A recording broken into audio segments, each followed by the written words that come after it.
Hi mga Inday, kung tunay. Tunay, talaga ba? Talaga ba? Ang dilim. Wala kasi kaming ilaw. Doon lang may ilaw sa labas. Doon. Nasa kwarto ko eh. Kapag naman pinatay yung ilaw, ganito ka dilim. Kaya kailangan natin flashlight. Oops. And please, huwag nyo na panoorin. Huwag nyo na panoorin yung mga dati kong vlog. Shit, ang papangit yun. Nag-delete na ako dun. Yes. Hindi ko lang ko pang talaga yun, no? And nag-delete na ako ron. And nung 2025, 24, 23, yun pa yun, te.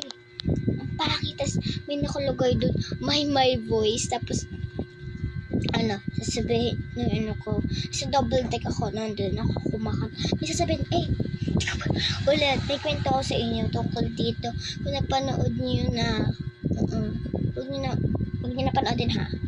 Yung TikTok ko, yung mga shorts video ko, huwag na. May napanood ako kasi pinanood ko yung aking short na video. Tapos, napanood, nakalagay my voice. Tanda ko. Dapat pala nakalagay dun, my voice. Hindi my voice. Kasi dalawang my. Dapat kasi yun, MY.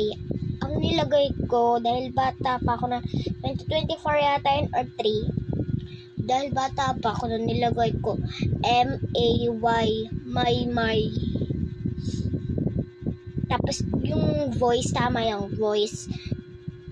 Tapos, yung unti ng likes, 3 likes nakakita, 3 viewers.